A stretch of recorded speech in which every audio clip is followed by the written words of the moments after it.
नमस्कार दोस्तों, मेरा नाम संतोष है। मैं एक शराबी हूँ। आज का और एक सुनहरा दिन देखने को हासिल हुआ दोस्तों।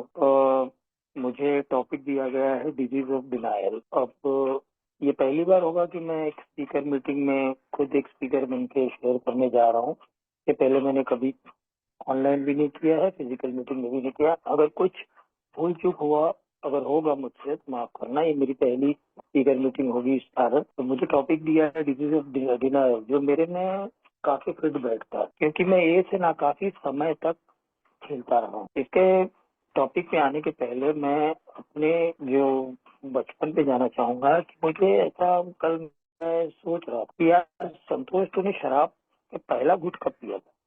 तो मुझे याद है कि दोस्तों ये मैं फोर्थ फिफ्थ में ही शायद शराब का पहला घूंट ले चुका था। मैं मेरे ट्यूशन टीचर थे, वो कैथलिक थे। फर्स्ट और 10th तक मेरे ट्यूशन टीचर वही थे, और मेरा संबंध उनके साथ एक घर जैसा संबंध, मतलब उनके जितने भी स्टूडेंट थे उनमें से सबसे उनकी फैमिली को प्यारा नहीं लगता था, ऐसा मुझे लगता था। क्योंकि मैं घर पे उनके रह जाता था, ट्यूशन होने के बाद भी घर पे उनके टीवी भी हमारे यहाँ नहीं था, तो देखते रहता था सीरियल वगैरह और नाश्ता कभी खाना। इनफैक्ट ऐसा हुआ था कि मेरे मॉम डैड को गांव जाना था, मेरी सिस्टर से बड़ी वाली, और कुछ शादी वादी था, मेरा स्कूल चालू था ठंडी के, तो उनको मुझे छोड़ना ही था, वही लेके नहीं जा सकते। तो उन्होंने 1 महीना उनके घर पे मुझे छोड़ दिया। तो मैं जैसे क्रिश्चियन में होता हूँ, संडे मास वगैरह जाना, उनका बिहेवियर उनके साथ एक फैमिली मेंबर जैसे ही हो गया था मेरे को। मैं ऐसा बोलने में उस टाइम बोलना अत्योचित नहीं होगी कि मैं हाफ कैथलिक ही हो चुका। तो ईस्टर के टाइम पे कुछ या फिर कोई प्रोग्राम था शायद, तो मुझे एक आध ढक्कन वाइन या कुछ पिलाया गया था, ये मुझे रिकलेक्ट होता है। उस टाइम का तो नहीं पता होगा, लेकिन मैं शराबी का जो ये होता है ना, आकर्षण आ चुका था। धीरे धीरे जैसे जैसे समय बीतता गया, मेरे जो शराब तो बाद में आई चलो, लेकिन कैरेक्टर डिफेक्ट्स जो थे ना, लस्ट वगैरह, लड़कियों के प्रति, हमारा स्कूल जो था को एड था, लड़कियों का सेक्शन था वो फर्स्ट फ्लोर था, लड़कों का सेकंड और थर्ड। तो रिसर्च के टाइम पे एक दो जो आउटलाइन वाले दोस्त हैं, या फिर उनको क्या आउटलाइन, में खुद आउटलाइन था, नीचे बैठ के ताड़ना फर्स्ट फ्लोर पे।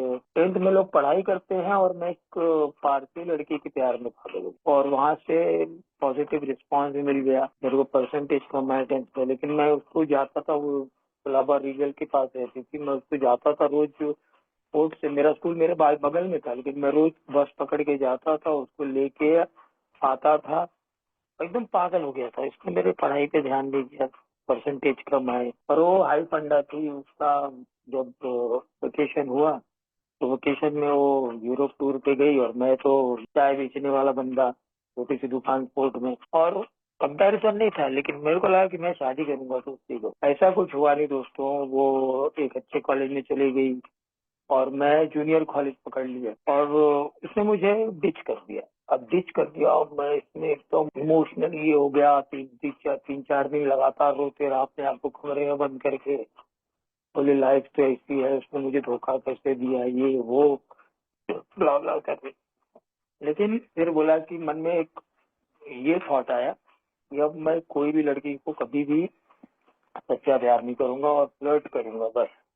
तो मैं जूनियर कॉलेज में एक 11th-12th में था, तो उसमें फ्लर्टिंग के हिसाब से कई लड़के से मेरे ये थे। उस दौरान ही मैं ज्यादातर ना जो आउटलाइन वाले लड़के रहते थे, टपोरी जो भाईगिरी करते थे, उनका आकर्षण मेरे को बहुत होता था कि नहीं ऐसा होना चाहिए, वैसा डाउन होना चाहिए।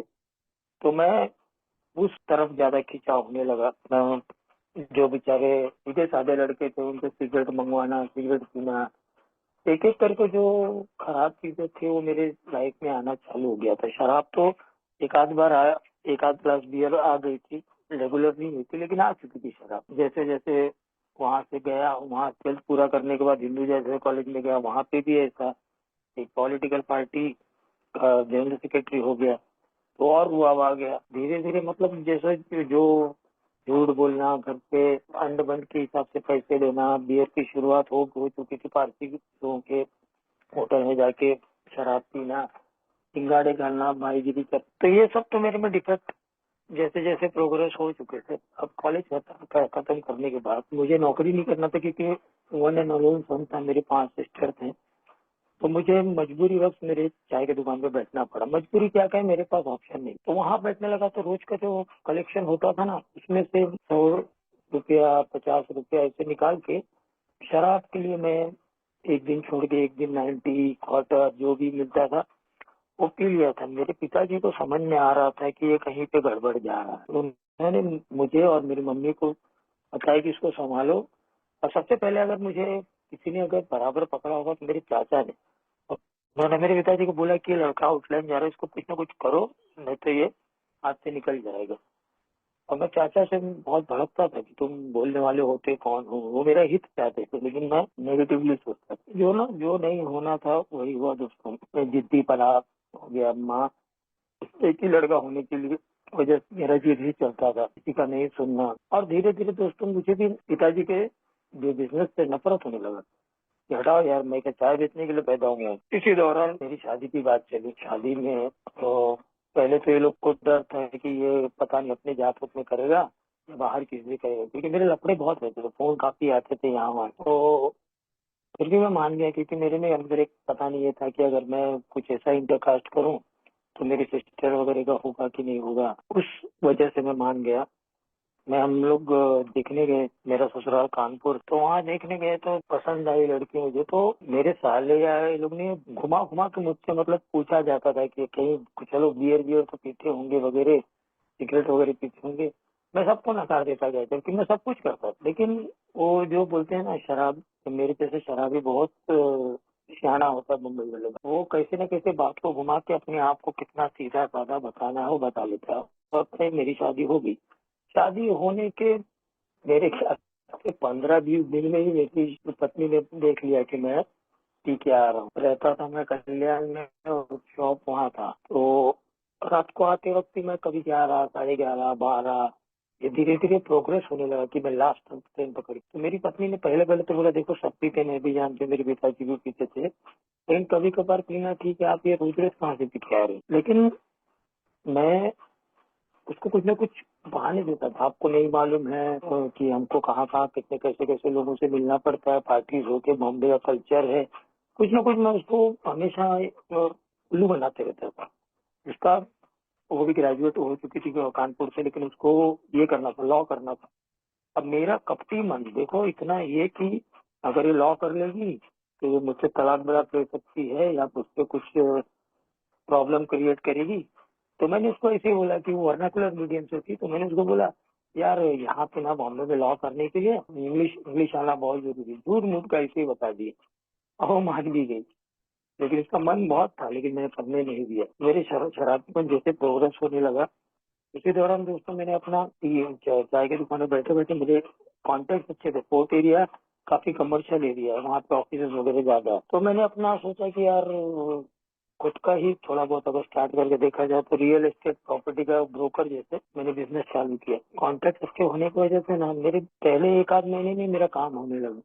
और उसके बाद धीरे धीरे जैसे गुडविल बनने लगा कि हाँ भाई काम करता है, स्मार्ट है, ऐसा उनको लगता था। क्योंकि मुझे क्या था कि ये पोर्ट एरिया में रहने की वजह से और टी शॉप होने की वजह से ग्रास्पिंग पावर लैंग्वेजेस का अच्छा था। मुझे मराठी भी आती थी, इंग्लिश आती थी, गुजराती आती थी।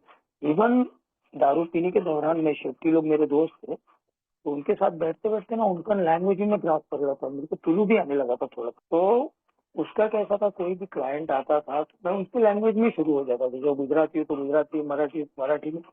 और एक मेरे जैसे शराबी में खूबी बहुत अच्छी रहती है, ऐसा मुझे लगता है कि मैं बॉम्बे की भाषा में बाटली में उतारना बोलते हैं या फिर कन्विंस करना इंग्लिश भाषा में, तो कन्विंसिंग पावर बहुत अच्छा था मेरे में। तो मेरे काम होते रहते। अब काम होते लगे थे तो पैसा आने लगा। वहां पे अगर एक डील भी हो तो 5 फिगर का आना होता है। उस समय में एक अच्छा अमाउंट आता था। आ गया तो मैंने पिताजी को डायरेक्ट बुला दिए, दुकान काम तुम संभालो, ये सब मेरे चाय बेचने के लिए मैं नहीं बैठूंगा, तुम कोई मैनेजर रखो। पिताजी बोले ठीक है भाई, अगर तुमको करना है तो करो। उन्होंने सपोर्ट ही किया मुझे। अब उनको क्या मालूम कि आप कुछ पैसा आ रहा है, मैं पैसे थोड़ा बहुत बोले ना 10-15% देता था उनको, बाकी अपने पास रख लेता मैं। अब जब इतने पैसे आने लगे तो एक रुआब भी आ गया। अब मुझे कौन बोलने वाला, मुझे रोक टोक कौन करने वाला। शराबीपन बढ़ने लगा। मैं जेंट्स बार में पहले बैठता था, समझो अगर 8, 8:30 बजे से बैठता था तो लगातार 12 बजे तक वहां पे, 12 बजे के बाद 1 डेढ़ घंटा लेडीज बाथरूम, फिर भी मेरे मन नहीं भरता था। तो मैं वो कोई बार बार का नाम नहीं लूंगा, लेकिन मैं इसी बार ढूंढ लिया था यहाँ पे 24 घंटा मिलता था। तो मेरे पास बाइक, वहां से मैं एक रेड लाइट एरिया में जाता था, वो सब भी काम किए मैंने, लेकिन वहां से मैं मुक्त हो जाता था कि मेरे को दारू चाहिए। और कोई बोलता था ना, यार मेरा निक नेम बंटी है, बंटी भाई तुम पीते हो पता नहीं चलता। और मुझे बड़ा रुआब लगता था, वाह देखा मेरी कैपेसिटी, शरीर बड़ी तब अच्छा था, लेकिन शरीर में अंदर से कमजोर था, फुगा उग गया था जैसे, तब मुझे पता नहीं चलता था, एज शायद कम थी। तो लेकिन पूरा चेहरा वगैरह, और जो अच्छे दोस्त थे ना, वो देख रहे थे और मुझे बोल रहे थे, संतोष तू गलत लाइन में जा रहा है, और देख क्या हो गया, तेरा चेहरा पूरा बलून जैसा फूक गया है। मैं उनसे उनको हकलता था, ये पागल लोग, इनको क्या मालूम जिंदगी कैसे जीना है। वो खुद बोलते थे, देख यार तू एक व्यापारी आदमी, गुजराती दोस्त लोग तो बोलते थे एक व्यापारी आदमी है तू, अपना क्यों इतना अच्छा तो गुडविल बनाया है उसको खराब कर। और मैं दोस्तों ना, पॉलिटिकल पार्टी का जनरल सेक्रेटरी होने के नाते कुछ अच्छे काम भी करता था, कि जैसे किसी का प्रॉब्लम हो गया, किसी को नल का कनेक्शन चाहिए, किसी का बीएमसी में प्रॉब्लम हो गया, किसी का पुलिस में प्रॉब्लम हो गया, कॉन्टेक्ट अच्छा होने की वजह से। और बात है ना, बोलने बोलने का जो ढंग था ना, तो पुलिस वाले का भी कोई प्रॉब्लम हो ना, उसको मराठी में ऐसे तक देता था, कायदे के हिसाब से सुना था ना, कि बोलता था शायद तुम्ही आलेत म्हणून त्याला सोडतो, छोटे मोटे लफड़े में।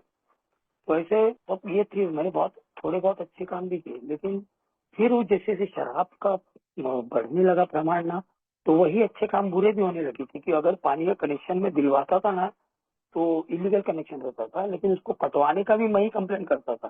फिर वो मेरे पास भाग के आया, तो उसको बोले यार साहब इतना मांग रहा है, 5-6 हजार तो उससे लेता था, और दारू पीता था, 1000 रुपया वो ऑफिसर को दे के, और बाकी का मैं ले लेता था। तो पुलिस वाले का भी ऐसे ही करता था। एयरटेल की लाइन बैठी थी मालूम है, ऑप्टिक फाइबर फाइबर की लाइन बैठ रही थी फोर्ट एरिया में। तो इसी में रात को दारू पी के आया मैं, बोले ना बिगल बैच वाला नगर सेवक था, वो खोद रहा है रात को, तो मुझे पता था कि रात को परमिशन बीएमसी देती नहीं है खोदने का। तो मैंने उसको बोला, कॉन्ट्रेक्टर को बुलाया था, बोला कौन परमिशन दिला रहे सर, वो साहब हम लोग देख रहे हैं ना आप ये। उसको लगा मैं हल्का फुल्का हूँ, लेकिन मैंने गाड़ी बुला लिया पुलिस का, गाड़ी बुला लिया, उसको अंदर ले गए।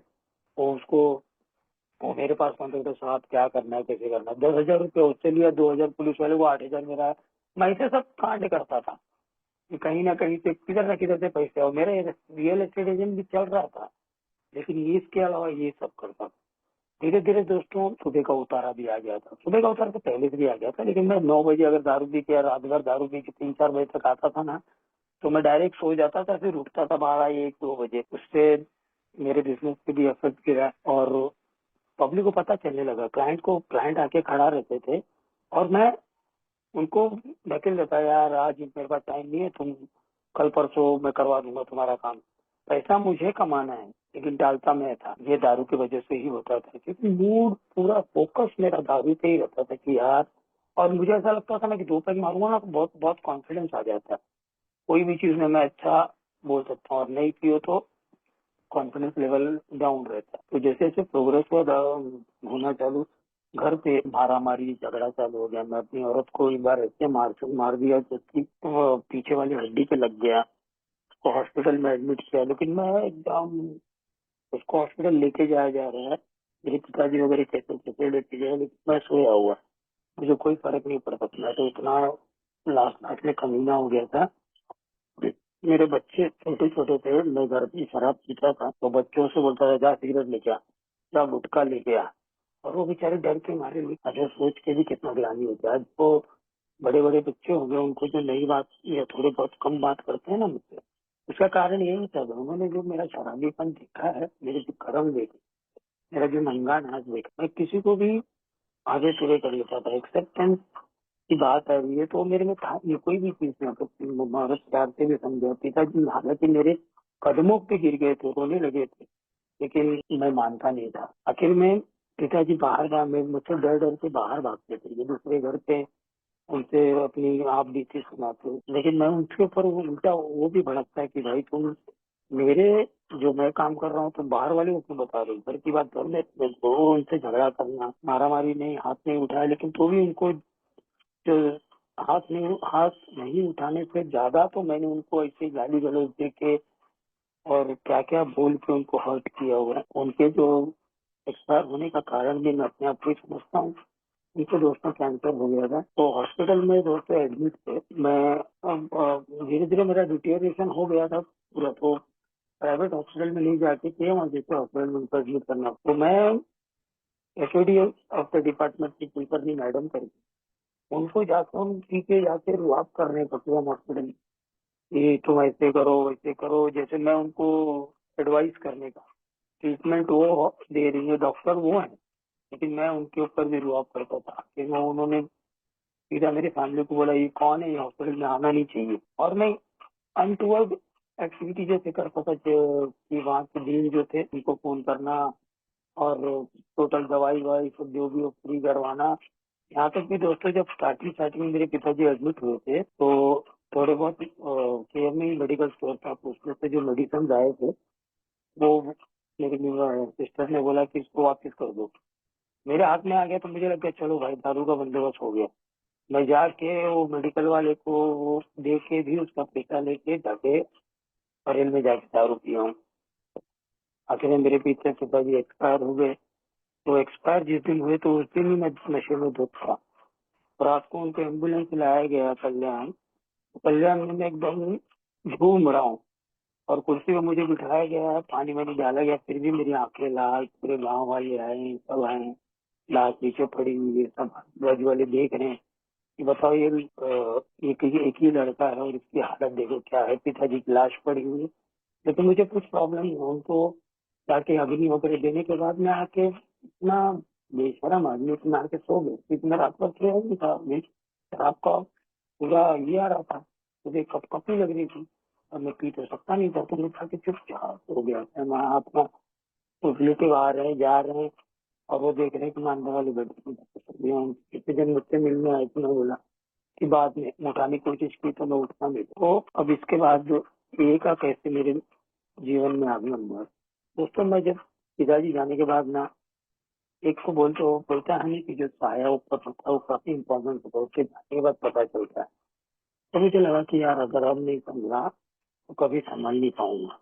कि मुझे अंदर अंदर लगता था तो फिर भी मैं शराब पीता था। एक दिन ऐसे ही बाहर में बैठा हुआ था, काफी पिया हुआ था, मुझे ऐसे माइंड में फ्लैश आ गया कि यार मैं जब अपनी दुकान पे बैठता था तो एक अपने वो नंबर थे, उस टाइम पे वो अल्कोहल पीते थे, तो काफी बुरे हालत में आते थे मेरे पास और 10-20 रुपया मांग के जाते थे। एक दो बार दिया मैंने, फिर उसके बाद मैंने बोला कि ये ऐसा है कि क्योंकि उनका जो वो पत्रकार थे तो आते थे ना कितना गंदा होके आते थे ना, तो मुझे लगता था यार कोई भी क्या संतोष के दोस्त होते हैं। उनकी उम्र मेरे से काफी बड़ी थी, वो आते थे तो मैंने उनको हाथ जोड़ के एक दिन साइड में लेके जाके बोला कि हाथ जोड़ता हूँ, आप मत आइए थे, मेरा बिजनेस पे असर पड़ता है। उन्होंने नहीं, वो आना बंद कर दिया। फिर एक आध साल बाद में मैंने उनको देखा तो काफी अच्छे लग रहे थे, उनके चेहरे में भी चमक थी, कपड़े लगते भी अच्छे थे। तो मैंने ऐसे ही उनको पूछा क्या बात है भाई साहब, आजकल बहुत लगता है बंद बंद कर दिया है क्या। तो उनके मुंह से ये देखा था कि वो अल्कोहलिक एनोनिमस करते थे, उन्होंने ये वो वापरा, तो मेरे बैक ऑफ द माइंड था। तो जब मैं पूरी तरह शराबी हो चुका था तो बाहर में बैठे हुए थे, इसलिए मेरे दिमाग से फ्लैश गया, अरे यार वो शायद शराब से दूर थे तो मुझे उन्हें कांटेक्ट करना चाहिए। तो उनका नंबर मेरे पास सौभाग्यवश था, मैंने उनको कॉल किया तो उन्होंने बोला अभी क्या कर रहे हो। मैं बोला दारू पी। तो बोले कुछ मत करो, एक काम करो, अपने अपने घर का नंबर दो। मेरे घर का लैंडलाइन नंबर दिया। उन्होंने बोला कि अगर अभी जा सको तो घर पे चले जाके शाम तक मेरे यहाँ आ जाओ, 3-4 कपड़ा डाल के मेरे घर में। बोला यार ये कपड़े वपड़े क्यों मंगा रहे हैं, मतलब कहाँ रखना उखना है क्या। मैं बोला जो दवाई आपने लिया था मेरे को दे दो, मुझे लगा कुछ दवा वगैरह को उसका ध्यान नहीं। तो घर पे आने के बाद जैसे शराब उतरती है, मेरे जैसे शराबी कौन सा जाने, लेकिन उन्होंने एक अच्छा काम किया था कि मेरे लैंडलाइन नंबर लेके मेरे मिसेज से बात करके और मेरी मम्मी से बात कर दिया। 3-4 दिन में टालता रहा और आखिरकार घर वालों का मान के मैं बैग पकड़ के गया। तो उनके घर पे जैसे गया तो उन्होंने पूरा मिसेज से, उनकी मिसेज भी एलोनोन नंबर थी, उन्होंने बैग मोबाइल वगैरह सब ले लिया। और मुझे मतलब मैं बोला ये क्या हो रहा है मेरे साथ? तो बोले अब तो मम्मी को और मिसेज को बोले आप लोग जाइए, हम लोग इसका ख्याल। 1.5 महीना उन्होंने रखा। मैं अभी भी कहता हूँ अगर उन्होंने 1.5 महीना अपने साथ में ऑफिस में उनके सोता तो बाजू में उनका ऑफिस था, रहना भी फरवा देवी, अगर 1.5 महीना में उनके पास नहीं रहता तो मैं शायद ये मैं अगर अपने आप से आता तो मैं टिक नहीं पाता, क्योंकि मेरे में इतनी खामियां थी, इतने ईगो प्रॉब्लम थे, इतने कैरेक्टर डिफेक्ट थे, मैं कभी नहीं मानने वाला था कि शराबी। लेकिन धीरे जो कंटिन्यूटी हुई ना ये मीटिंग में, पहला मीटिंग मेरा सेंट जेवियर्स का हुआ, उसके बाद धीरे धीरे मेरे को ए के बारे में पता लगने लगा, ये कंटिन्यूटी की वजह से कि हाँ भाई ये कैसे काम करता है और निःशुल्क है। पहले पहले 1-2 मीटिंग मुझे लगता नहीं, ये सब लोग ना जो पेटी बॉक्स चलता है इसमें होके लास्ट में कुछ होता होगा, पुराने नंबर पर ये करते होंगे, लेकिन दोस्तों को जरूरत था। एक दिन के हिसाब से उन्होंने 1.5 महीना मुझे अपने यहाँ रखा।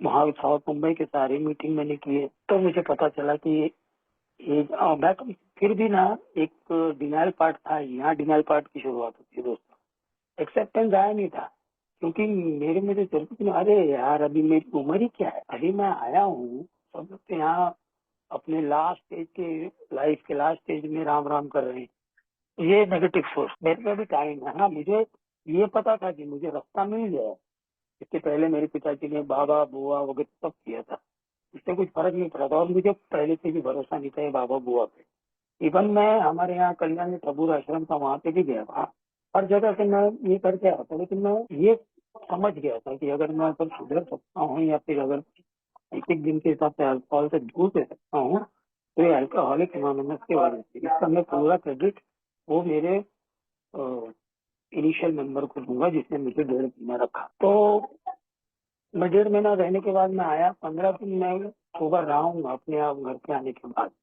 फिर मैंने चालू कर दिया तो मेरा यहाँ पे जो लिखा गया है एक एक स्लोगन किया जेट, ये मेरे ऊपर तो एकदम थप्पा मार के बराबर बैठ गया, क्योंकि वहाँ पे मेरे को सीनियर मेंबर बोलते भी थे देखो संतोष अगर आपने अभी तक कुछ खोया नहीं वैसे का वैसा है या थोड़ा बहुत खोया है तो अभी समझ जाओ और आगे जो खोने वाले उसको बचा लो। मैं बोलता था नहीं यार मैं ये लोग के जैसा थोड़ी देशी वेशी पीता हूँ, मैं थोड़ी गाँव की पीता हूँ, मैं तो अच्छी वाली गाड़ी शराब पीता हूँ, अच्छे लोगों के साथ उठता बैठता हूँ। धीरे धीरे दोस्तों की होने के बाद वो सब होने लगा जो यहाँ पे बताया जाता है, जो मैं शेयरिंग में सुनता, एक एक तोला करके 10-15 तोला औरत का सोना रख लिया, मेरा चैन रख दिया, अंगूठी दे दी, यहाँ तक कि मंगलसूत्र भी छीन के उन्होंने दे दी। मेरी औरत डर के मारे दे दी कि पता नहीं ये अपने को क्या कर देगा, क्योंकि मेरा रौद्र रूप दारू पीने के बाद काफी हो गया। उसके बाद सोना खत्म हुआ तो मैंने घर का कपाट उठा के डाला में, कुछ नहीं बचा, मेरी आंख दिखते जाती ना, मेरी औरत बोलती थी इसकी आंख दिखते गई है समझे दिखा। लास्ट में जब कुछ नहीं बचता था ना तो दोस्तों मैं पेपर इकट्ठा करके एक भंगार वगैरह इकट्ठा करके दे शराब का ये था सर, वो काफी गिर चुका था दोस्तों। और मैं मतलब जो अधोगति होना चाहिए वो एक मिनट जरा, वो कमरे में कोई आया हुआ था ना मेरा लड़का, मैं उनके सामने पूरा रिलीज नहीं होना चाहता, हालांकि सबको पता है फिर भी बोलने का जो साहस नहीं हो पाता। दोस्तों जो अधोगति होनी नहीं चाहिए थी होने लगी, मैं देसी दारू से आ गया था। देसी दारू में मैं जब वो दिन भी मुझे याद है, मैं जिस दिन पहली बार मैं कल्याण में नहीं थी डोंबिवली में देसी दारू पीने गया, मैं जिस दिन पहले दिन देसी दारू पीने गया था मेरे सामने कोई उम्र वाला आदमी बैठा था। उसने मेरे देखा कि पहले भी अगर मेरे जैसा शराब पीता तो बड़ा इंश्योर वगैरह खर्च बहुत टिप-टॉप होके स्टेशन के दारू की दुकान पे गया था और एकदम कोने वाले बेंच पे बैठा था। और वहाँ पे मुझे उसने देखा तो जब वेटर आया बॉटल लेने तो मैं उसको बोला कौन सी अच्छी वाली है वो लेके आओ, और साथ में थम्सअप ले गया, वो लेके आया तो सामने वाला मुस्कुराया मुझे देख, बोला पहली बार है, मैं बोला हाँ, तो बोलता है इसको मत पियो, ये आगे बहुत प्रॉब्लम दे। मैं मन में सोच रहा हूँ कि अगर तू मुझे सलाह दे रहा है तू क्या कर, वो भी नेगेटिव है। और धीरे धीरे जैसे जो है देसी दारू का ये लग गया, लत लग गई, तो मुझे वही अच्छा लगने लगा, सबसे बढ़िया है। फिर वो थम्सअप भी चले गया, गंदे पानी में पीने लगा और गिरने पड़ने लगा दोस्तों। तो यहाँ पे पहले कभी सोचा नहीं था कि यार मैं कभी किसी को मार खाऊंगा, मैं ये होगा वो भी मैंने काफी हुआ, मेरे पास पुलिस स्टेशन का भी हो गया था।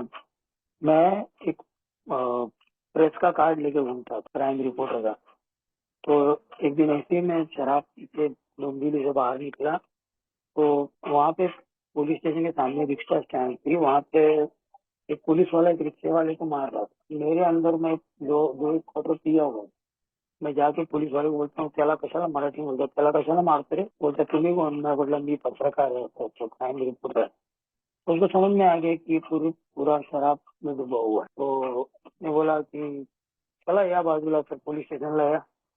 मैं बोला चलो ना भाव अकड़ के, बोला चल चल तेरे को जो करना है कर ले, मैं तेरा वर्दी उतरवा दूंगा वगैरह वगैरह क्या क्या। ये लेके गया पुलिस स्टेशन में, वहाँ पे जो PSI था उसके सामने इस स्टाइल से उसके बाद ID कार्ड दिखाना। मैं हालांकि मैंने कोई पेपर में कभी भी लेख वगैरह कुछ नहीं दिया, वो पेपर मेरे दोस्त का था, एक तरह से फर्जी रिपोर्ट है। तो मैं वहाँ पे उसको डायलॉग बाजी कर रहा हूँ, PSI समझ गया कि भाई होगा ये, तो थोड़ा भयभीत हो गया वो। मैं बोला कि अरे साहब तुम ही लोग का ऐसा करना, काम ही क्या करना है वगैरह वगैरह करके वो मेरे को छोड़ने वाला था। लेकिन मेरा नसीब इतना खराब है कि सीनियर PI जो पुलिस स्टेशन का इंचार्ज था वो राउंड अप पे था, वो आ गया और वो हो हल्ला देख के उसने पूछा कि क्या प्रॉब्लम है। तो जाके PSI ने बोला ये ऐसा ऐसा ऐसा कर रहा है, दारू पिया हुआ है। तो उसने अपने केबिन में बुलाया, बोला क्या प्रॉब्लम है तुमको। तो मैंने बोला वो रिक्शा वाले को मार रहा है, गरीब आदमी को मार रहा है, मैं पत्रकार हूँ, ये पेपर में देखो मैं तुम्हारा क्या होगा वगैरह वगैरह।